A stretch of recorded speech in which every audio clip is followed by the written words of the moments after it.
Welcome everyone, my name's Dom, and this is the Xbox Series X. So, this is going to be the first...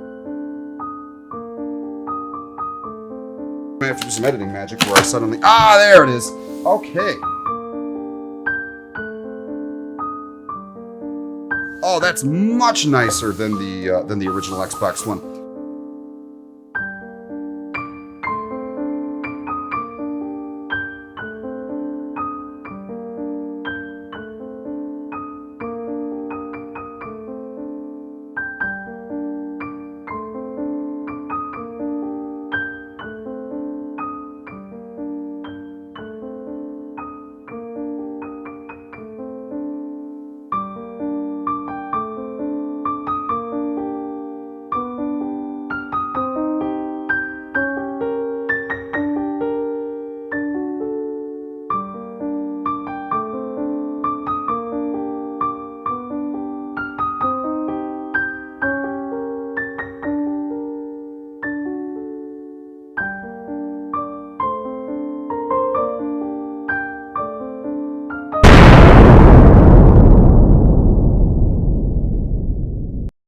That intro was a lot of fun to shoot. Let's get into the video. So that's where he's got the mask.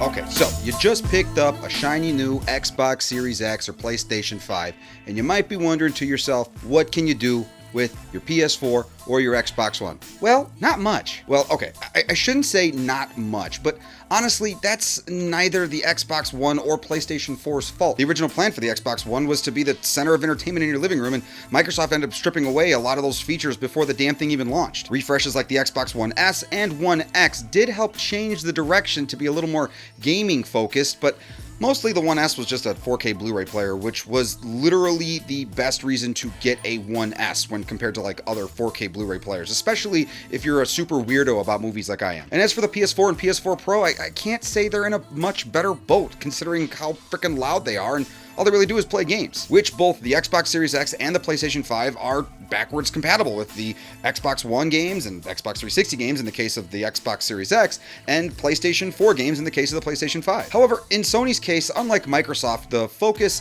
for the console was a lot more like gamery, right? They did a good job at this, but it came at the consequences of limiting the console's usefulness, and its primary game functions aren't really needed anymore now that it's been made obsolete by the PlayStation 5. It doesn't have any other secondary entertainment features that aren't akin to a Roku. I mean, there's really not a whole lot the thing can do after you replace it with a PlayStation 5. But I've had both these consoles for so many years, so I just can't get rid of them, and I'm just not quite ready yet to give them away, especially because I use them often for B-roll and stupid that I record on this channel. But I'm here to try to help figure out what the hell we can do with these things. And I mean, it's a little unfortunate because unlike the PS3 and Xbox 360, they seem to have so much more you can do with them after they've been replaced, but I don't know, maybe I'm just getting old. But hey, this is completing the circuit, not completing the depression. So today, I'm gonna answer the question, what the f*** can you do with these things in 2021?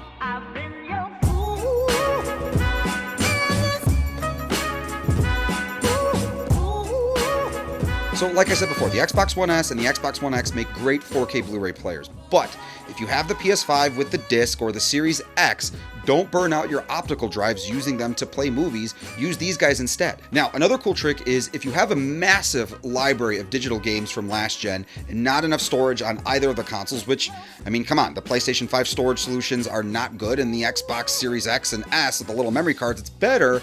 But I mean, games are huge, and you don't just want your game consoles, you know, your modern day game consoles filled up with nothing but last gen games. And even if you have an external, you still might fill up the console. So one of the things that you can do with one of the old gen consoles, and you can actually use them as a network storage device. It's really cool. So effectively, if you keep the console on and plugged into your network or on your Wi-Fi, you can actually network transfer games from your old Xbox One or your PlayStation 4 over the network, and you can move them to your newer consoles, which, you know, could be a really cool way. It's kind of like an archive type thing, or a network accessible storage type thing for your old digital games that, you may not want to re-download, especially if you're in an area with a not so great internet connection, or you just, want to be hot swapping, whatever your reasons are. It's a really cool way to do them.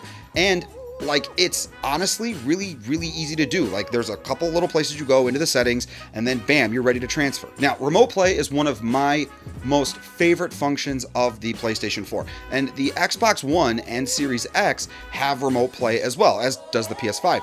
But the Xbox One and Xbox Series X solutions are kind of wonky. If you're on macOS, you're basically screwed. Microsoft doesn't even have Series X, Xbox Series X remote play support for Windows. So the really only place you can do remote play for the Xbox Series X and S is going to be on a phone or an iPad or something like that. And same goes for the PlayStation 4 and PlayStation 5. I mean, this is about the PlayStation 4, but yeah, remote play, you're basically good to go. Windows, macOS, iPhone, iPad, everything. Sony has done a really good job at supporting remote play for a variety of platforms. And now you could Bluetooth your controller to, your computer or your tablet or whatever, and it works seamlessly. And surprisingly enough, at least in my case, I use remote play a lot for the live streaming that I do on this channel, and I have noticed that the remote play lag input time is actually better. So if I have the PlayStation 4, streaming to my whatever, right, to my remote play to my computer, and I have the the TV that the console's plugged into on, I actually see the input that I enter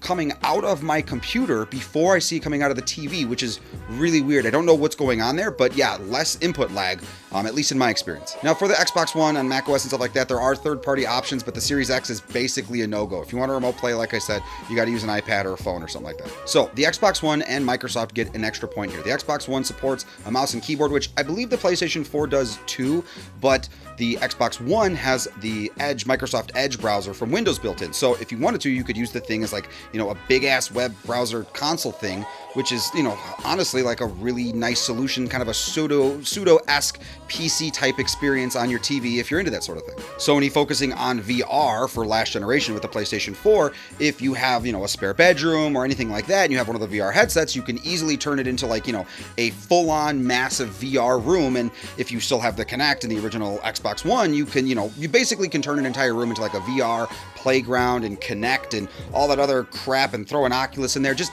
completely, utterly make a open playground of all the video game stuff that you want. Now, obviously, this video is more spec for, people who have been able to get their hands on a PlayStation 5 or Xbox Series X. I know there's still a lot of you out there that haven't been able to get your hands on one. Keep trying, guys.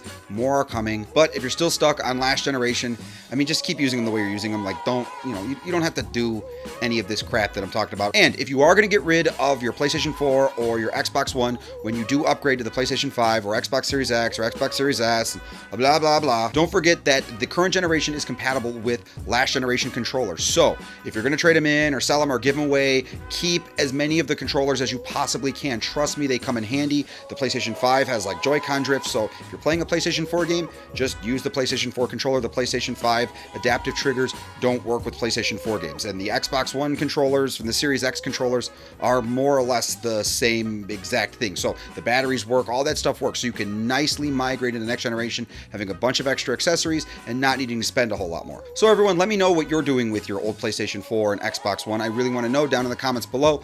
Throw a like on the video if you liked it. Definitely subscribe. If you're new here, check out some of my other videos. I always say this, please consider sharing the video. It helps the channel out a lot. And as always, talk to you soon.